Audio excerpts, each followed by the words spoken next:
Board games take a long time to play. Well, my favorite board game of all time takes regularly between 4 to 5 hours to play, and unfortunately, the reality of the situation is that we don't always have that much time to pull out a game, but we do want to engage with games. That's what this list is for. In fact, this double list is for. It says top 10, but we got a top 21 coming your way of 21 great games that play in 60 minutes or less. And if you stick around to the end, I've got 114 honorable mentions. That's right, 114 honorable mentions. Over on the Room and Board Patreon, we like to do top 10 lists and share our own lists and excitement about games. And a theme that we did was the top 10 games that play under 60 minutes. And if you go over to Board Game Geek and you go to the search and you hit advanced search, you can punch in, you can search by a number of different things, such as the maximum playing time, 6+ hours to 60 minutes. And you can also get fed a whole bunch of lies.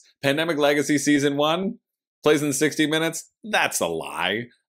I'm almost certain of it. The time on the box is also consistently a dang lie. Unless, of course, you're Red Cathedral, who says 80 minutes on the box, very specifically 80 minutes on the box, and it's like almost consistently 80 minutes every time, which is exceptional. But generally, board game boxes lie to you, and generally it's hard to find out which games play in 60 minutes or less, and which games give you a satisfying experience in 60 minutes or less. For me, I love crunchy games, I love crunchy Euros, I love games that give me the feeling of fullness, let's say, that aren't just party games, that aren't just lunchtime quick games, but games that give you that sensation and that satisfaction of your brain having been worked to a degree. That's why I love board gaming. I love the puzzles that happen. I love feeling clever, and I love seeing those points go all the way up. So this list, we're going to have my top 10, and we're going to have the community's top 10, the aggregate of 114 different lists, different games from 15 people, and where the crossover happened between that as well. So we're going to start off with the community top 10 and go back and forth between their top 10 and my top 10, giving you 20 games to sink your teeth into that play meaningfully in under 60 minutes. Now, there is one on the community list that I think plays consistently over 60 minutes for me, but that's just because I talk a lot. You know, like, for example, Avalon is listed as being also on this list. The Resistance Avalon is 30 minutes, and I don't think I've played a game that's been less than 2 hours, you know, because it depends how much you talk. Okay, I have, but not consistently, right? So my goal with these lists is to give you games that give you that consistent under 60-minute experience. You have an hour before you have to go out the door. Can you play this game in 60 minutes? And can you play it with people who are a bit slower or who need to learn the game, not just, oh yeah, I could play Twilight Imperium 4 in 60 minutes with everybody around the table who knew Twilight Imperium 4, and we're all simultaneously playing our own games and moving in this beautiful ballet dance of flipping things up and down. No, that's not what this list is about. This is about games that play consistently in that 60-minute period, even if you have slower players at the table or you have newer players at the table, which I'm very excited. So let's get into it. Let's talk about it. Starting off with the community number 10. Now, the community number 10 is a tie. We are tied between these two games. They both were on 2 lists, garnering 10 points.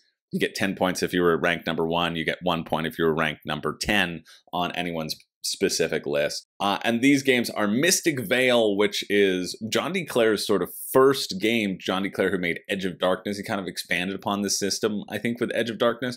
But this was the first card crafting game, I want to say, which lets you not only build your deck, but building the cards in the individual deck as well. So essentially your cards will get more powerful over time as you slide them into these sleeves and get different special abilities. It says it plays in 45 minutes. I think that's the 60-minute bar. Honestly, if you want a game that plays in 60 minutes, you should really search for 45 minutes on Board Game Geek, because I think that's a little bit more accurate. You just have to score the most points to win the game. Each turn, you'll play cards into your field to gain powerful advancements and useful Vale cards using your power wisely, or decay will end your turn prematurely. Essentially, you start with a certain number of cards. You're going to use those cards to make those cards better and get you more points. Easy peasy, a deck builder. Tied for number 10 on the community list is the party game So Clover. And I would say this, it depends how many people you're playing with and depends how quickly you go through, but you essentially go through one round, you know, a number of rounds per player. Plays in about 30 minutes is what it says. The goal of So Clover, it's a cooperative game where everybody's going to be fed these 4 cards and you put them randomly on your Clover. And then you have to come up with a one-word clue that represents each of these sort of 2 words. So the essence of awards is the Oscars. There's nobody out there that wouldn't make that connection of the essence of award, not the essence of award, that's different. Then we have fly and sea, gull, bouquet and first date, so you bring a bouquet on your first date, and then fever and roast, hot. You're hot when you have a fever, hot when you have a roast. It's a fun little game. The key is to play the game correctly and not break the game, which is kind of very easy to do. And I'm gonna ruin it for you right now, but then just don't play this way and play the real way. If you don't want it ruined, keep on moving forward. You could just give a synonym for the one that was on the right and completely ignore the one that was on the left and make it like really far-fetched of a stretch. You know, award, Oscars, okay, cool, nothing happened. But anyway, and then just go around that way. Don't play like that. It makes it not fun. This way is fun. And then you take your 4 cards off, you add in a random one, shuffle them up, and then it is up to the group to determine and replace them in the correct order. And if you do, you get a point. If you don't get a point. I don't really keep points when I play So Clover. It's a pretty fun game as it is, but it's just like a fun way of figuring out how each other's brains work. If you like games like this, it's very similar to Codenames or Wavelength as well in that vein. So that's the community number 10. We're going to move on to my number 10, which is an honorable mention. This is my girlfriend Renee, one of her favorite games of the moment right now, and that is Verdant. It says it plays 45 to 60 minutes. This one could get over 60 minutes depending upon the speed of play. I think at 2 players, you're good under 60. I think at 3 players, you're good under 60. I think at 4 players, it kind of pushes it a little depending upon who you're playing with. And you could get into that 75-minute territory, 80-minute territory, which is why it's further down on the list. I tried to arrange my personal list in a way that I was surefire hit of 60 minutes, but Verdant is a really solid choice. You are building a 5x3 grid. Essentially, you only need to make 15 decisions. Well, less actually, since you start with 2, so 13 decisions of which combo of tile and either room or plant you're going to be taking. So if you look over here on the yellow, with this yellow sofa chair, I can zoom in a bit more. The yellow sofa chair, you can take this yellow sofa chair and that plant up above and add it to your grid, or you can take the yellow sofa chair and this yellow room down below and add it to your grid. You'll score points for a number of different things. Essentially, to get the full value for your plants, you need to put them into pots where you will collect leaves on them, and that is indicated by their sunlight desires. So for example, this orange one up here only loves half sun, half shade rooms. So this one would have gotten points, leaves on them from this room, giving it that perfect half moon symbol, and this room giving it that perfect half moon symbol. This room having a sun, well, that corpse flower doesn't like the sun, it likes the middle sun, and so it only would have gotten leaves through that way. And then you can add additional leaves onto it to get the full value points for your plants through other tiles. You'll also get points on if the right color room is next to the right color plant. You'll also get points for a set collection of the number of different items that you have, and if they match the room color. A bunch of different ways to get points. Whole mishmash. Most lovely arrangement at the end wins. Objectives that you can throw in. It's a really solid game. I think I like this more than this one gets thrown into Calico and Cascadia quite a bit. It's a similar style game. It's by the same publishers, flat out games. But I think I like this one more than Cascadia personally, and so it's on the list. But I think it might run you over 60. So that's why it's number 10. Because it might run you over 60. I know I'm breaking my rules, but it has played pretty consistently in 60 minutes for me, and especially at that 2-player level, so that's why I'm putting it on the list. A 2-player Verdant will get you in 60 minutes for sure. Moving along to the community number 9. This is actually a tie for number 8, but I'm putting it at number 9 because I am less interested in this one than the other one, which it tied with, which I'll give the 8th spot. This is Bullet Heart, or Bullet Star. You can play this cooperatively, competitively, or solo. Should be said that a lot of the members of the Room and Board Patreon and our Discord are pretty big solo players, so games that have a nice solo element to it will favor a little bit more. But here you're going to be getting these different symbols that you're going to spit them into these rows, and then you'll make patterns with those symbols to spit them out at somebody else, either your opponent if you're playing competitively, or a big bad boss if you're playing cooperative. Quick to play, 10 to 20 minute rounds, right? You could play a few of these in 60 minutes, and it's, by all accounts, a very satisfying puzzle. It's shown up in a lot of conversation. It's gone far in a lot of Room and Board death matches, or sort of March Madness tournaments that we run on this channel as well. All in all, just a fun Candy Crush matching, stay alive more than your other opponent type of game. Let's move on to my personal number 9, which says it's 45 minutes. It's an hour, but this is Meeple Circus. Meeple Circus is a game that whenever I introduce it to people, they love it too much and they only want to play it. And so I've played this so much that sometimes I get tired of it, but I haven't played it in a while, so now I'm back on the swing of things. Meeple Circus is such a funny concept for a game, and the concept for the game is, hey, remember when you have a bunch of wooden pieces that you just stack in front of you? Let's make that the whole game. You're going to be drafting meeples. You'll draft cards which will give you a certain number of different performers, and the performers will get points depending upon their orientation, and that changes every round. We'll flip up cards and be like, okay, this round you'll want. You can see those cards a little bit in the background. I'm sure I can get a picture of them in another orientation, or maybe not, because come on. It's just fun of people stacking things on each other. The great arrangements of everybody wanting to show off their, except when it all falls down, show off their arrangements. You have only a certain amount of time to get this done, and you want to compete to get these images done first, because then you get a couple bonus points. You can see here, you'll get 4 points if you have a horse and a ball and a person on that ball. And as the 3 rounds go on, you get more and more pieces, which lets you get things higher and higher. The red ones being scored for how high you can get them, which is the only picture on the Room and Board Instagram that isn't bounce off, and it will remain the only picture of my glorious almost 7-point meeple in Meeple Circus that I did one time. It's a really silly, funny game. It has an app that plays a little circus theme throughout, and then the final round is like the performance, the main performance, where you watch everybody do their final performance and stack things, because they have to do silly things like only do it with one hand, or say, this ferocious lion tamer, and like tell a story as they build things into their circus ring and announce them to everybody, or gallop the little animals all around. It's just like stupid, silly fun that does have a game to it as well, because you're trying to draft your pieces in a way that will get you the optimal amount of points. Hey, this video should be 60 minutes long exactly. Let's try to make it that. Or let's keep going. Community number 8, speaking of the Verdant Calico Cascadia trio, Calico has also made its way onto the map. Calico is known as the most cutthroat, I think, out of those 3, as you're trying to build your own quilt. Again, drafting these tiles, or choosing them from the row so that you can incorporate them into your quilt to achieve specific objectives.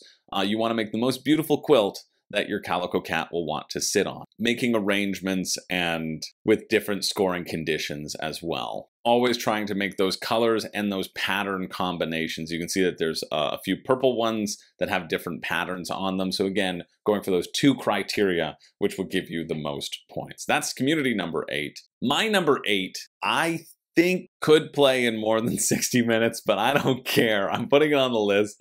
It depends how many people you're playing with, and it depends if you follow the dumb rules or just like the agreed upon house rules, where you kind of all do your own thing at the same time. Quacks of Quedlingberg is you trying to get the most points over the series of 8 rounds by drawing chips out of a bag, and every chip you draw out of a bag without blowing up means that you're going to get more points and more buying power to add more impressive chips into your next bag that will have a varying level of efficacy or will do different things. There's multiple variations for each chip of what they do, and so you mix and match those at the beginning, and then you try to create the most synergistic bag that will get you to the end of your potion to score you the most points and give you the most buying power to buy more things as you go along. It's just a fun game. You can see the tail end of what the blue things do. That's the sequel to Where the Wild Things Are. What the blue things do. What those darn pink things mean. And the critically acclaimed, is that a banana? I don't know.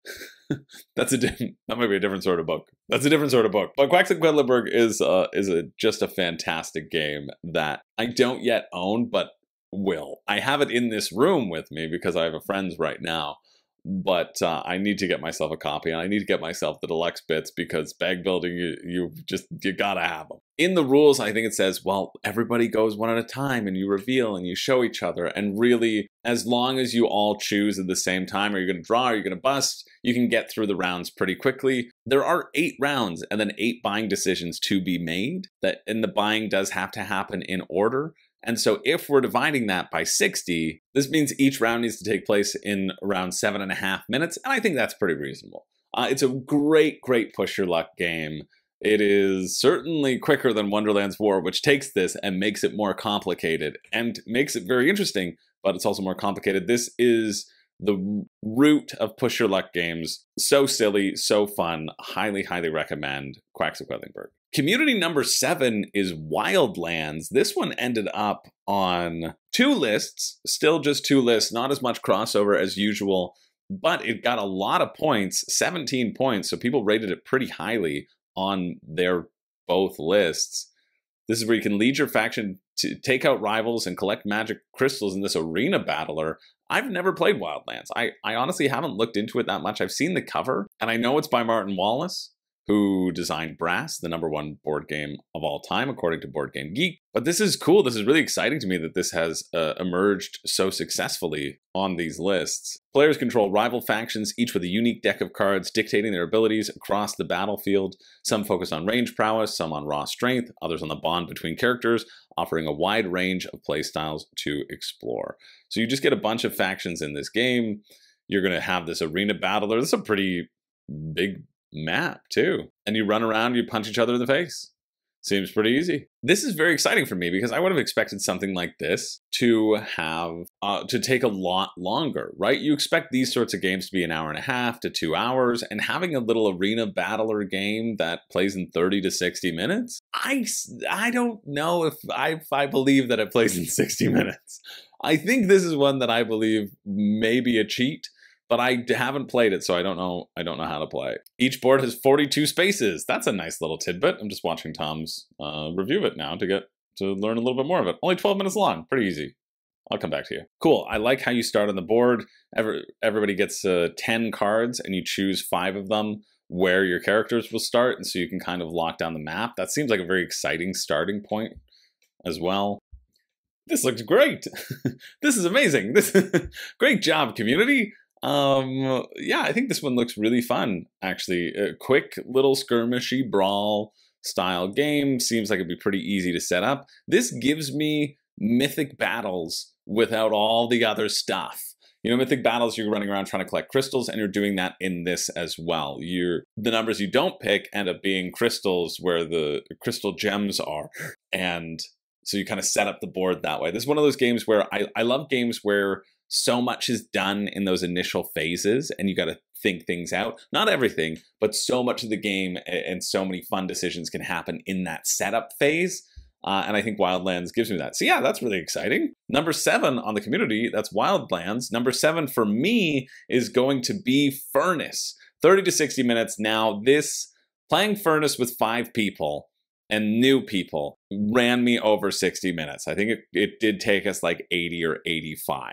So again, why it's a little bit lower. However, Furnace is a really solid auction bidding game where you're also building an engine. It happens in two parts, essentially. There's going to be a lineup of cards like this lineup of cards where people are bidding on, and on your turn, you're going to put down one of your discs. Everybody has 1 to 4, and the higher number of the disc, the more chances are that you're going to win it. So in this instance, the 2 is beating the 1. However, you sometimes want to lose these bids because the winner gets the card and they get that card and they can put it into their engine. And the goal of the game is to activate your engine a bunch of times, get a bunch of money, person with the most money wins. However, if you lose the bid, you get the thing at the top and you get it in the value of your bid. So for example, this one over here, number 4 on the right, which has the 3 yellow and the 2 black, this is going to get yellow this card. They're going to get this, which is going to give them 1 steel production, essentially. Over the course of the game, you play 4 rounds. Might be worth 3 steel, might be worth 4 steel if it's first round of the game. But black is going to just get 2 steel right now, which they can then use and incorporate into their own engine. Maybe their engine was lacking steel and they needed to use that to convert it into points. And so you can do a lot in this bidding aspect of underbidding yourself. Somebody might put the 4 right here being like, I really need this 4. And you're like, great, I'm going to put my 3 there so I can get 6 coal, which makes the decision-making process really fun. The expansion is called Interbellum. It's really easy to implement. It essentially adds in an additional dial, and that's also what might make the game play a little bit longer because you have 5 bids, and it adds in the permanent abilities. Some different characters, but yeah, it's really, really solid. I like this game a lot, and it's a really nice, solid bidding game that I think generally will play in 60 minutes or less. I think it does play in less time than the Communities number 6, which I contemplated, but I left off, which is QE. QE, again, I think it plays in 60 minutes or less than 60 minutes, but I don't think it's guaranteed to play less than 60 minutes. This is very funny, though. An entire mouthful of sea cucumber. Ejecta? I don't know what that means, but I think it's funny. In QE, this is a bidding game where you get to bid whatever you want. You can bid $1 million billion. That's true. That is a legal bid that you can bid, and you will probably win the tile. The goal being set collection. You want to collect a number of tiles that have different symbols on them. You have your own criteria. Doesn't really matter what it is, but the person who bids the most over the course of the game just automatically loses. It's very much like the game High Society by Rainer Knizia, and it also, yeah, it's a great game. It's a very silly game. You can kind of game the system a bit, but you want to push that. You really want to push that envelope of bidding the most or bidding the second most. And so you'll start with bidding things like 50 or 100, and you'll end up bidding things like $1 million as people keep on escalating it up. It's also got a great expansion. I have a review on QE. I should have a review on QE. Let's see if I have a review on QE.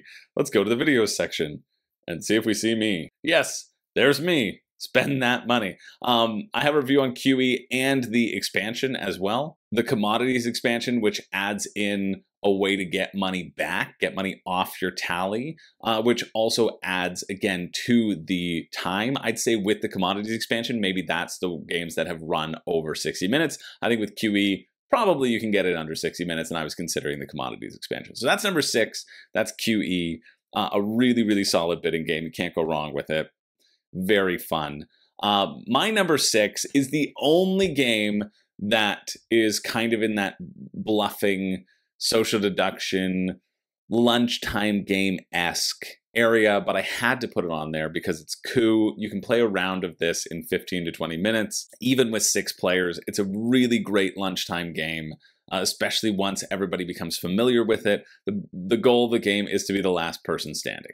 Last person standing, you have 2 lives. On your turn, you take an action, and if you are telling the truth, you're allowed to take that action. If you're lying, you're not allowed to take that action, but if nobody calls you on the lie, the action goes through. And so it's all about like, okay, I'm going to take 3 coins.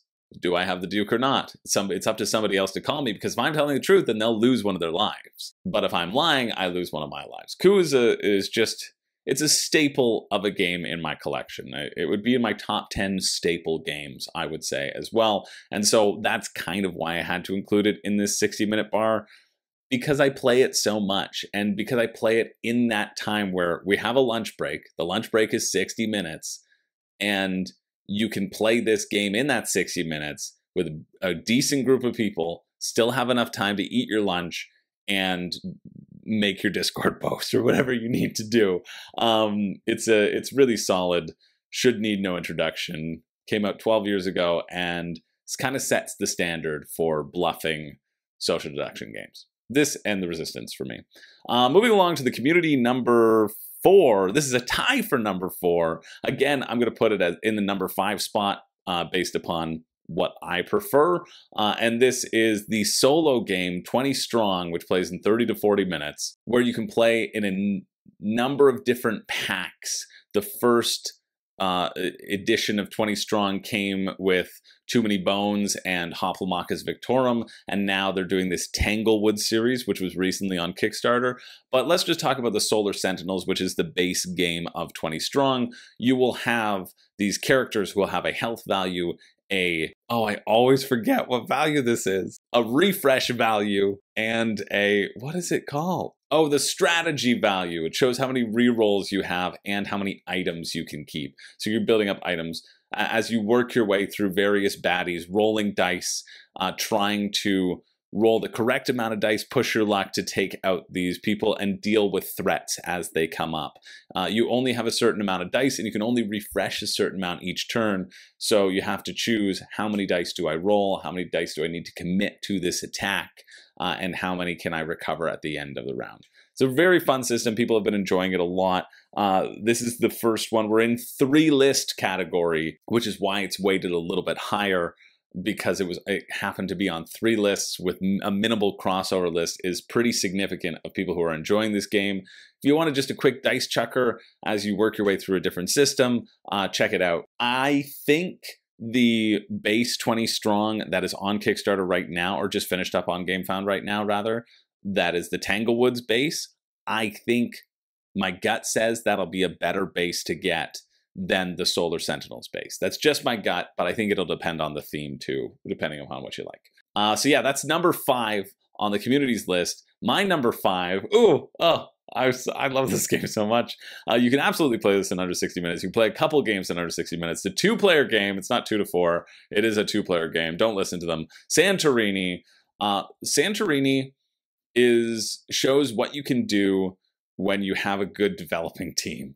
Essentially, you're going to take the base game of Santorini was you just have these people, you're moving around, you can move and you can build. Your goal is to get to the top of a tower without that tower getting encased by a dome. You don't want to get encased. You don't want to get to a spot where you're completely blocked out and you can't move onto something, because then you also lose. What I think Roxley did is, and I'm pretty sure it's Roxley who came up with this idea. Oh no, continually developed, enhanced, and refined by designer Gordon Hamilton. Way to go. Go off, Gordon Hamilton. Designed. Gord! What else have you done, Gord? Santorini. That's what you've done. All right, that's fair enough. But the version that I love, and Santorini's just come out with a new sort of Pantheon edition, and I cannot wait to get a copy, or my copy of that, because I did a review for them. And so it should be on its way to me. The key here is that you have all of these different god cards which shake up the game and give you a special asymmetric ability. That's what I love about this game, is seeing how these two abilities interact with each other, playing this abstract game with a slight twist. And it is this slight twist that increases the replayability of this game, that lets you play it over and over. I think this game is so good, and it's so easy to play a game and then say, okay, let's shuffle up the characters and deal one out to each other again and play a new one. And it feels so different and so fresh, whether you're the Minotaur who can kick people off of buildings, and this is Sparta your way to victory, or if you are Hermes and you can run really fast. I think that's Hermes, right? You can really zip around the board instead of just being limited to moving one space. These abilities feel so good. It's one of the prime example of how asymmetric abilities can elevate a game, and I think Santorini just really kills it. It's so fun, fun little production design, a really nice spatial puzzle. Probably my favorite abstract game of all time. And I can't wait. I love it. I love it so much. Can't wait to play it again. The community number 4 officially is the Crew Mission Deep Sea. That's the second version of the Crew, but it essentially does the same thing. The Crew is known as sort of the first cooperative trick-taking game that was out there.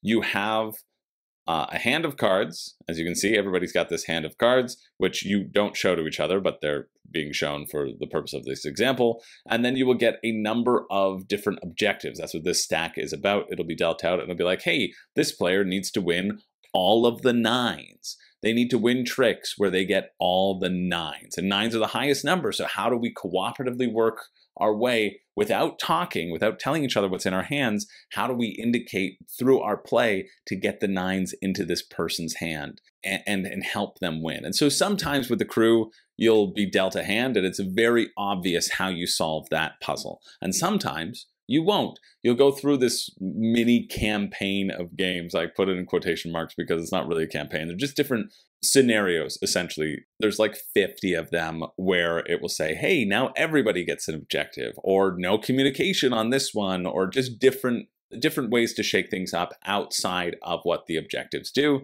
Sometimes the objectives make it really easy to complete. Sometimes the objectives make it difficult to complete. But still, it's a really solid trick-taking game. And a co-op, too, for people who like trick-taking but don't want to take tricks away from other people, I guess. Yeah, really fun game. Solid, deserves its spot at number 4. Again, coming in on 3 lists for that one. My personal number 4 is another game that my partner really enjoys, and that is the game Gizmos. Gizmos, it says 40 to 50 minutes. You know what? I think that is an accurate playing time. I would have thought that this would have been listed as 30 minutes because it does take 40 to 50 depending on the number of people. I guess we were playing with 4 people. But this is a very quintessential engine building game with marbles. Here's a nice little stack. This is a great picture, thanks to whoever made this picture. You can see down here on your turn, you can do 4 actions. You can file something, you can pick, you can build, and you can research. If you're picking, you're just taking a marble from the marble display. If you're filing something, it means you're reserving a card. If you're building something, it means you're building something either from the market or what you reserved. And if you research something, it means, hey, you hate everything that's up. You're going to take something from the stack and push your luck and hope that you draw a number of cards and one of them will be good that you can file and keep off to the side. That's it. But whenever you activate one of these things, you also get to look down in the stack of all the inventions that you've built and chain into new things. If you were to pick a black marble, for example, well, then you get to trigger this aspect of your gizmo, which lets you draw a random one from the supply. And then this one too, which lets you draw a random one from the supply. Or if you were to build a red building, for example, you then would pick something. And then if you pick the black one, you'd get to activate both of these things, right? And so as you build your contraptions, not only are you getting points for everything that you build, but you're also creating this engine of this superpower where it starts, you can only just take one little thing. But then by the end, you're building this, which lets you draw these, which lets you pick this, which lets you build another thing, which lets you chain it into this thing. And once somebody has built 15 cards, the game ends, you add up all your points, you see who wins. Really, really solid game.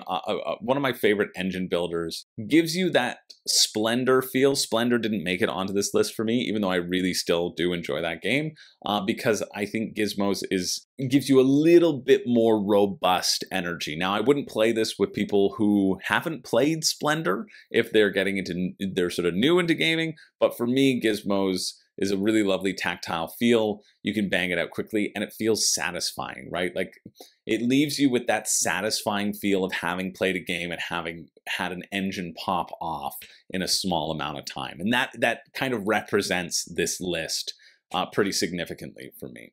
So moving on to the number 3, we've reached the podium for the community. We have Skulls of Sedlic.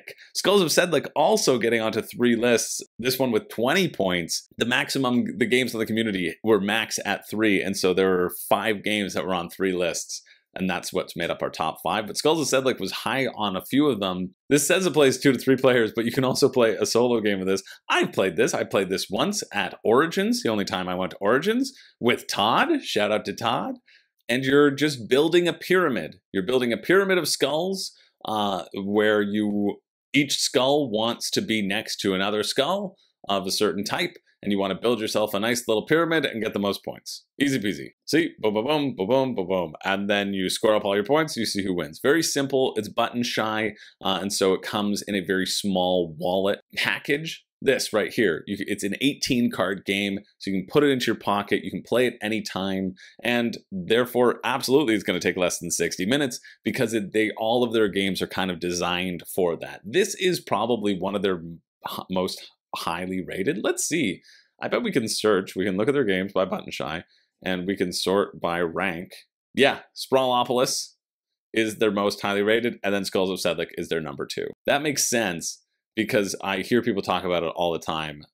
If you want to get into button shy, I like this game. I thought it was a fun, quick filler game. This kind of goes into the filler category for me, though, and not in the like satisfying, like meaty satisfying game. I kind of finished and I was like, okay, yeah, I made some decision, but I don't feel like I got to be really clever when I played this. But it does definitely fall into that category. And if you're looking for a filler game, this would I think be higher on a filler game list rather than like an under 60-minute list. For me personally, it's not something I would gravitate towards. If I had 60 minutes, I wouldn't pull out Skulls of Sedlec, but if I had 30 minutes, maybe I would pull out Skulls of Sedlec. And that's what makes the distinction for me. Having played it once 3 years ago, 2 years ago, I don't know how long it was. I think 2 years ago. But yeah, lots of people like it. A solid inclusion. That's the community number 3. My personal number 3 is a game I've never played the physical copy of, but I am playing it on Board Game Arena right now, and everybody can play this on Board Game Arena. You can play an entire Legacy campaign through Board Game Arena, and it's stupid how good this game is. It is offensive to me that this game is so good. Like, this game shouldn't be good at all, and yet it is.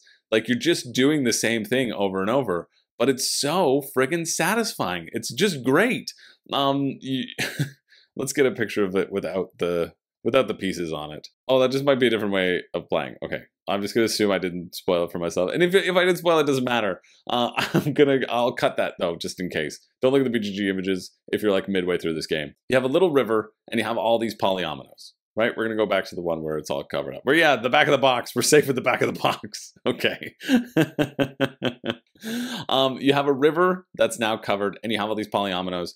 And the first game that you play, it'll be just, hey, place these down so that they're touching each other. Don't cover the trees, cover the little rocks. That's it. And then as you go on, it adds in another rule and another rule and another rule. And it's a very simple game because you have to start touching the river and then you have to build out from your existing city. And that makes the crux of the game because you're going to shuffle these cards and they're going to come out in a way that is annoying to you because you're planning for that red square to be up in this corner up here, but currently you're not touching that corner. So when you get the red square, what do you do? And that kind of creates a crux of the decision making. Ideally, you want to create a beautiful pattern of houses and new buildings that might get added. And then as you go through the game, you're going to add stickers to your own board, which give you more trees, which means it's more potential points for you to catch up on and win against somebody else, or more rocks, which means more potential negative points because you won the previous game. And you're going to fill in this little side board over here with different new rules, etc. as the game goes on. But there's something about this game that is so addicting and is so fun that I just want to keep returning to it. I've been loving playing through this. I can't wait to play it again. And each round takes 20 minutes. It says 30 minutes. Might take 30 minutes depending upon who you are.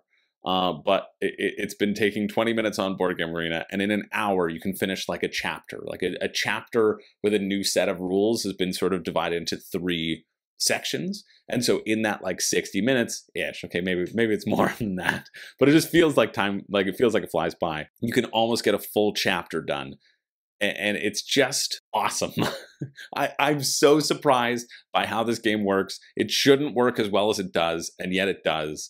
It should be repetitive and boring, and yet it isn't. It's like electric. It's so exciting and then so frustrating trying to navigate these pieces from building out from where you are, knowing that you want to hit all of these ever-increasing criteria. It's great. It's great. What else can I say? It's great.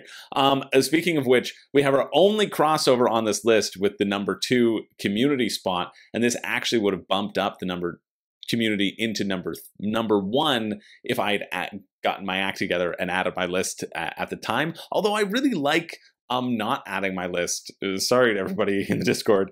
I like doing this later because then I'm not putting my weight on the scale and there's less crossover in the list, right? Like I probably would have pushed some things into the list and knocked some other ones off of the list.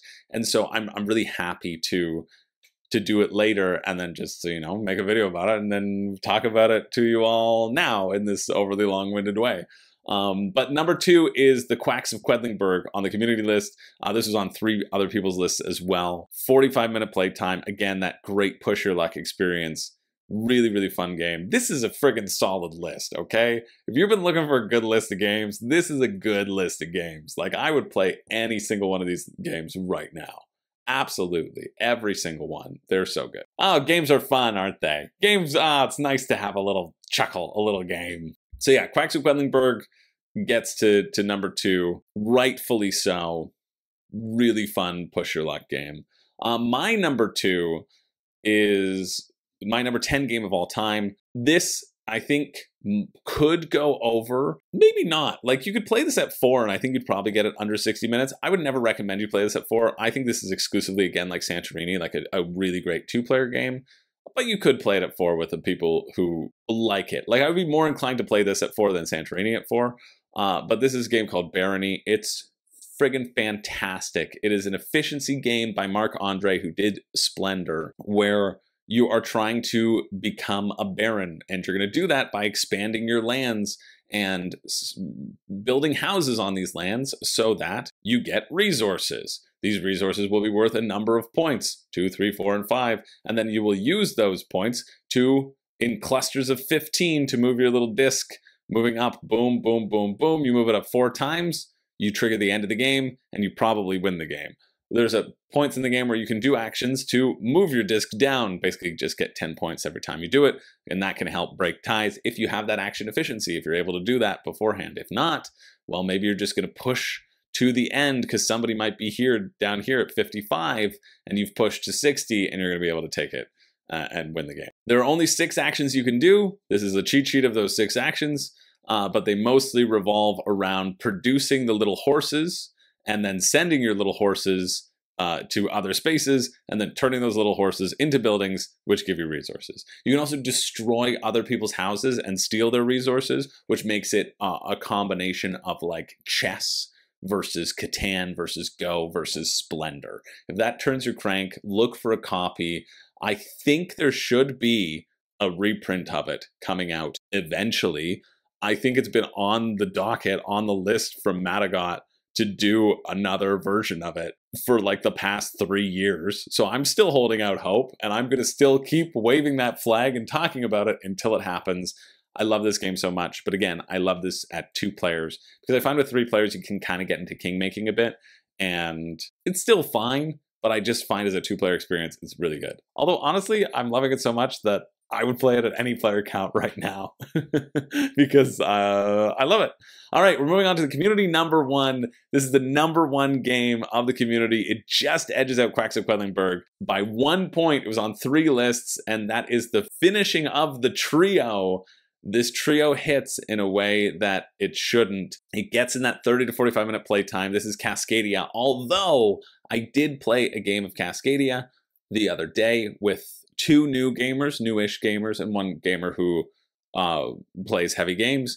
And I think it took us, like we were chatting, we were being casual, but we were playing like pretty quickly. And I think it did take around that 80-minute playtime. I also will say that the World Series of Board Gaming finale of this, it could have taken an hour and a half, honestly.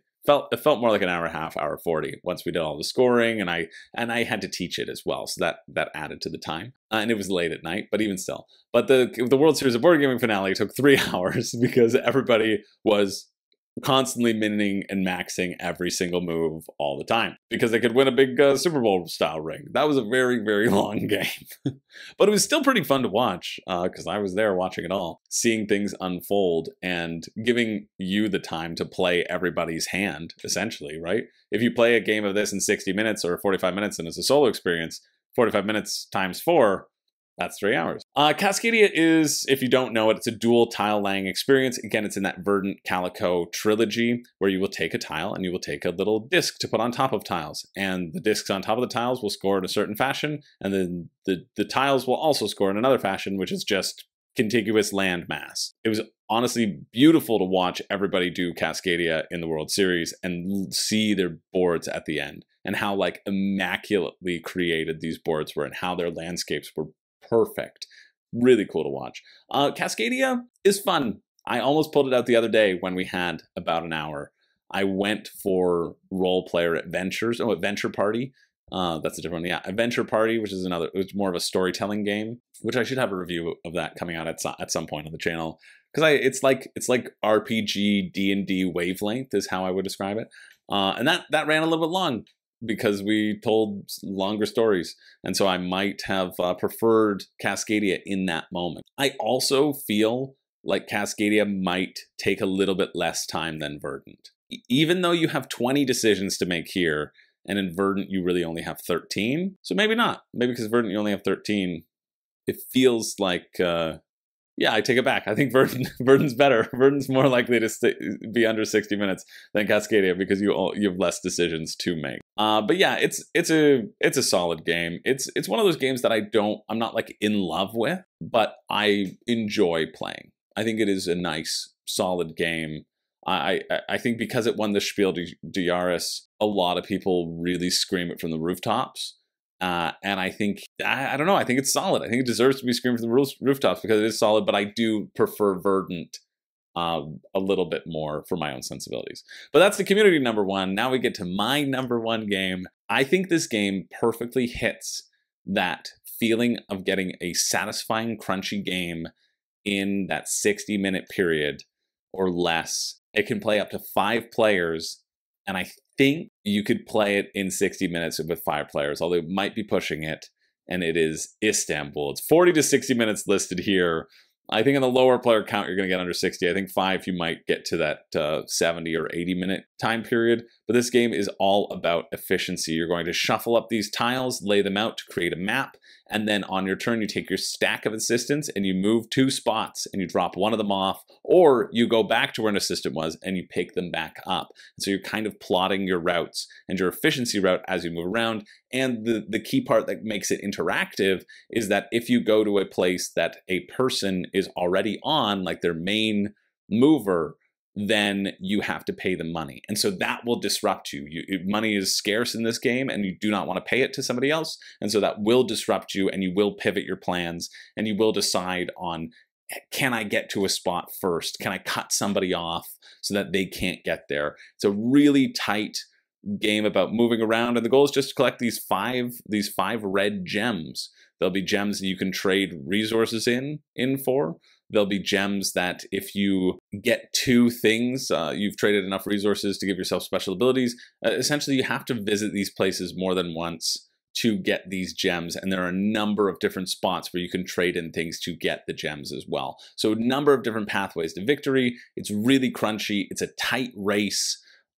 It is a great game that just thinking about putting it as number 1 makes me smile and makes me happy. I really like this game, and I think it is the perfect game for me to get that crunchy feeling in that 60-minute time zone. I find that route planning and that optimization is something where I want to feel that crunch, and it really comes across in this. I feel my heart pounding in this game consistently as I'm like, no, you can't go there. Oh, I'm only 3 moves away to victory. This person I think is 4 moves away to victory. Like, it comes down within inches every time. The optimization is so fun, and just planning that from the beginning and having that photo finish and that really tight finish of how can you eke out some efficiency is huge. and it's just a great time. So yeah, Istanbul is the number one. There we have it. We have 20 games, because I said Quacks twice, but I gave you 11 for the community. 20 games that play very well in 60 minutes or less, but we're not done there. I'm going to follow up right now and just run down the list of all of everybody's lists, all 114. Here are your honorable mentions of games that play in 60 minutes or less. And if you don't hear yours, or if you hear something and you think it deserves to be higher, drop it in the comments down below, because it's coming at you. Looks like it's 116 now. I'm just going to run through these right now as our honorable mentions to finish this up. We've got Roll for the Galaxy. It's starting with 13 down, or starting with number 12 down. We've got Roll for the Galaxy, It's a Wonderful World, Clue, the series of Clue. A couple of people put that on. For Northwood, Dominion, Sky Team, a new one came in there. The Dice Throne series, Tesseract, Summoner Wars, Raw. I contemplated Raw, but most of my Raw games last for more than 60 minutes. That's why I couldn't put it on there. Mind Management, Furnace. Somebody put Furnace in there. Detective, City of Angels, Crokinole, Cat in the Box, Tussie Mussy, Shot and Taunton, Sagrada, Rolling Realms. Rolling Realms is a good one. Innovation, Crusaders, I Will Be Done, Cafe, Aeon's End. See, no, Aeon's End takes longer than 60 minutes. I couldn't put it on my list because it takes, like, that's a cheat. That's a cheat one that Board Game Geek has it listed as 60, and I do not believe that it takes 60 minutes, but I might be wrong. A War of Whispers, Seven Wonders Duel, Wizards of the Grimoire, Rise of Tribes, Regicide, Project L, High Society, Dice Miner was potential, Camel Up, Azul, Abyss, Sushi Go, Hanabi, Gizmos was on there, Ethnos, Decrypto, Cold Express, Bad Company, Atiwa, Shake That City, Patterns, Onitama, One Last Score, Next Station London, Mythical Island, Masters of the Renaissance, Forest Shuffle, Euphoria, Black Sonata, Under Falling Skies, Skull, Lockup, A Role Player Tale, Forest of Pangaea. Oh, nice, that made it on there. That's great. That was one of the first ones in the very first crowdfunding countdown, like way back. I think it was like episode 5. I think it was a pick for you. So I'm glad that it made somebody's list. Flatline, Dale of Merchants, Coffee Roaster, Cartographers, Canvas is a good one. Biblios, also good pick. Barren Park, Wandering Towers, Court of Miracles, Stellarian, Spicy, Red Rising, Ice Cool, Gold Oblivion, Ex Libris, also cheat. Ex Libris is a cheat, takes longer than 60 minutes, well, at least for me, I'm slow. Black Fleet, Romy, Rami, Radlands, Long Shot the Dice Game, Hail Hydra, Haggis, Dice Realms, Consumption, Food and Choices, Arian, Whirling Witchcraft, Warp's Edge, Self-Careless, Schadenfreude, Raxon, Pente, Patchwork, New York Zoo, Motor City, Flip Ships, Far Away, Agricola, yeah, right. I know it says 30 minutes, but you friggin' play a 5-player game of Agricola in 60 minutes? No. Tiny Epic Defenders, The Dwarf King, Takanoko, Robotrick, My City. Oh, My City made it there. Nice. Flip Town, Dobby, D-Day Dice Pocket, Codenames Duet, Castles by the Sea, Broken and Beautiful. That's a good one. And Athenium. That's 115 titles to round us up. Who said that a room and board top 10 doesn't give you value? Huh? We got other top 10s that give you an extra one. I give you 114 options. The best value top 10 in the business. You can spread that around on any social media. Thanks everybody for watching. Share this with your friends. Share this with your enemies. Share this with your board game Facebook groups and your Reddits, because I can't. And I would appreciate it. If you're new here, make sure to hit that subscribe button, because come on, I'm a nice guy and it like really will help me out. And I promise to only give you nonsense from here on out. No more valuable content, only nonsense. Thank you everybody for watching though. It's always fun hanging out. My name is Chris George. I don't have a catchphrase, and I apparently have 115 games to go play, but it only would take me 115 hours. That's less than a week. Come on, let's get that board game marathon going, huh? If I get to 100,000 subscribers in the next week, I'll make that our 100,000. I'll do a marathon. I'll skip my shows. I'll quit my job. We will live stream that long, and I will go get every single one of these games. Yeah, guaranteed. But only if I get it in the next week. So we better be here. Thanks everybody for watching. I'll see you in the next one.